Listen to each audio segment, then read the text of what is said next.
Itu saya potong beberapa kalimat yang bagus. Perbuatan yang baik mestilah dilakukan dengan cara yang benar. Kalimat ini bisa dipakai karena sekarang banyak orang yang melakukan perbuatan baik dengan cara yang tidak baik. Mengingatkan tapi menyakiti. Nah, itu melakukan perbuatan baik. Mengingatkan kan baik, tapi dengan cara yang tidak baik. Ngasih sedekah tapi pakai caci maki. Nah, itu juga perbuatan baik, ngasih sedekah. Jalannya bukan caci maki. Ngasih tahu tapi bentak-bentak. Nah, itu banyak kita sering melakukan perbuatan baik tapi jalannya tidak baik. Ada juga yang kedua, berhati-hatilah dalam beramal agar amalan itu bukan untuk dipertontonkan atau diperdengarkan pada orang lain. Semua dilakukan karena Allah, hanya nyari ridhonya. Banyak sekarang orang yang pamer.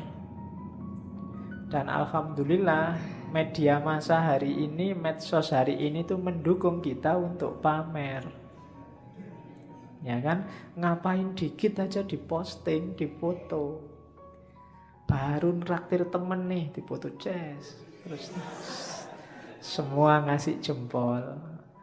Ya enggak tahu sih, mungkin mamerkan itu ya motifnya juga mungkin bukan pamer, tapi ya wujudnya pamer itu. Untuk dipertontonkan atau diperdengarkan. Diperdengarkan itu ya kadang sok-sok kita kan cerita. Kok kemarin nggak masuk? Wah, mohon maaf ya Pak, saya itu banyak acara Pak. Hari kemarin itu saya diundang ke sana. Kemarin ya, itu memperdengarkan. Mempertontonkan atau memperdengarkan bahwa kamu orang baik, bahwa kamu orang hebat, bahwa kamu melakukan hal-hal yang terpuji dan seterusnya. Hati-hati katanya Syekh Abdul Qadir Jailani, nilai amalmu bisa rusak. Jadi hati-hatilah. Ya memang kita wajib melakukan kebaikan, cuma jangan sampai sudah capek-capek berbuat baik tidak ada nilainya. Karena ujungnya hanya pamer. Ujungnya hanya ingin dilihat atau didengarkan orang lain. Itu hati-hati. Tidak akan ketemu hakikat. Syariatnya benar nolong orang, tapi ya karena dipamer-pamerkan, mungkin hasilnya ya cuma dipuji orang. Hakikat amalnya hilang. Jadi berbuat baik itu dari syariat menuju hakikat, kemudian pakai thariqat yang baik, dan motifnya harus ikhlas. Ikhlas itu hendak mempertimbangkan efeknya. Apakah dipuji orang, apakah dicaci orang. Kalau memang baik, dijalani aja. Nah, itu rumusnya yang pertama untuk ibadah. Rumus kedua, untuk amalan kita bernilai, kita harus mau namanya tafakkur. Kenapa? Yo, kita itu manusia, sok-sok keliru, sok-sok salah, kadang-kadang tidak pas. Biar pas apa? Yo sering-sering kita renungi perbuatan kita sendiri. Tadi aku ngaji ngapain ya? Niatnya apa, yang dilakukan apa? Di kampus tadi ngapain aja ya seharian? Padahal aku punya tugas apa? Atau cuma ngobrol aja di kampus berjam-jam. Kemudian itu namanya tafakkur. Kalau malam sempatkan untuk tafakkur, katanya Syekh Abdul Qadir Jailani. Orang yang tidak pernah tafakkur itu tidak akan naik level. Kamu diceramai tiap hari, itu tidak ada gunanya kalau isinya ceramah tidak nyambung sama hidupmu sehari-hari. Untuk bisa nyambung apa? Tafakkur. Tafakkur itu kayak sistem itu mencocokkan kompatibilitasnya biar nyambung. Untuk hidupmu, misalnya tadi nasihatnya Syekh Abdul Qadir Jailani, jangan amal untuk pamer. Itu kan kamu nyocokkan sama hidupmu. Kira-kira selama ini aku pernah pamer enggak ya? Pamer di mana ya? Motifnya memang pamer atau sebenarnya itu bukan pamer? Itu cuma tahadus bin nikmah. Wah, misalnya kamu kan sering begitu, menceritakan kenikmatan, atau itu cuma alibi aja, janjinya ya pamer. Atau Loh itu namanya tafakur. Kamu mikir dirimu sendiri. Peduli amat orang komentar apa, tapi sebenarnya itu. Nah, itu tafakur namanya. Dan orang berilmu yang suka tafakur ini kan nilainya di banyak hadis disebut lebih tinggi daripada ibadah. Di situ kalau di Syekh Abdul Qadir Jailani ada 3 jenis tafakur. Yang pertama apa? Merenungi sesuatu dan mencari sebabnya, mencari bagian-bagiannya sampai kemudian ketemu Allah. Aku bisa begini itu karena siapa ya? Ada peristiwa itu ditelusuri asal usulnya. Ya sih, semuanya memang skenarionya Allah. Tafakur yang semacam ini kayak ibadah 1 tahun, katanya Syekh Abdul Qadir Jailani.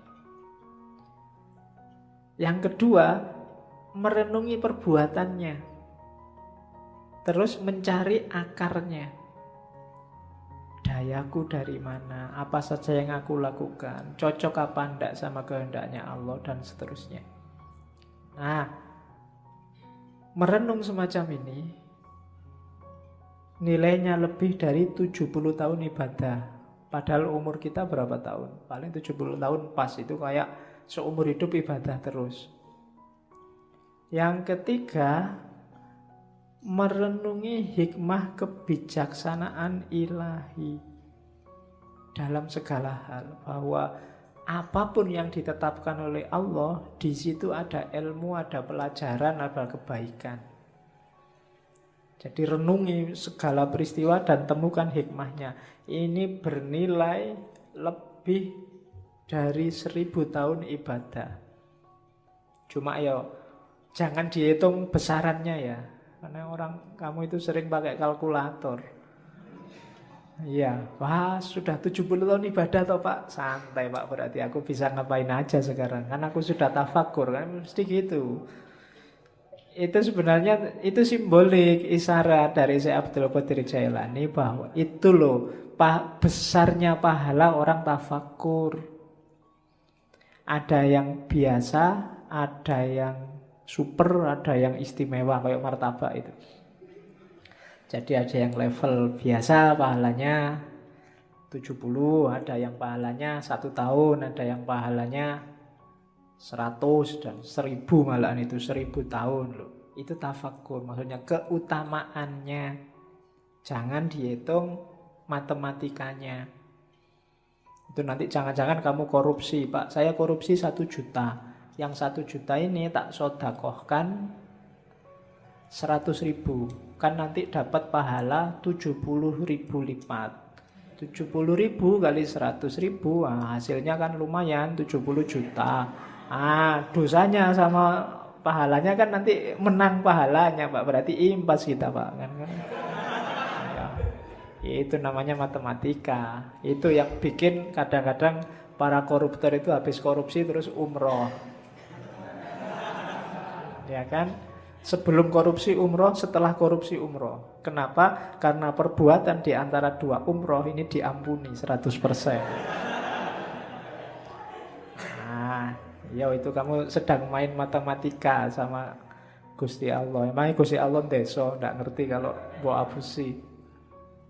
Jadi itu tafakur dasarnya. Jadi ibadah, ya kamu jangan, Pak saya sudah bisa sholat kok Pak. Enggak, harus tafakur lagi. Sholatku sudah benar apa enggak?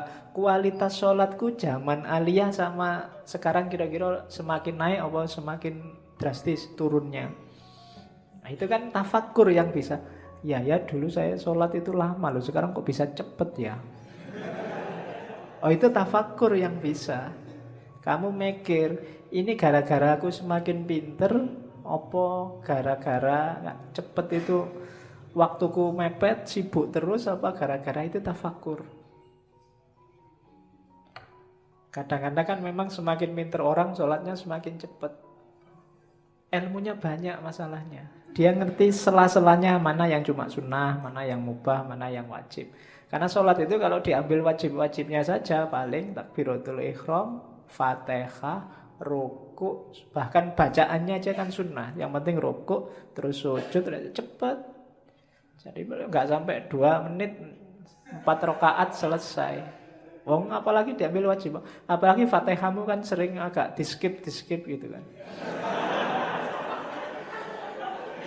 Tambah cepet ini.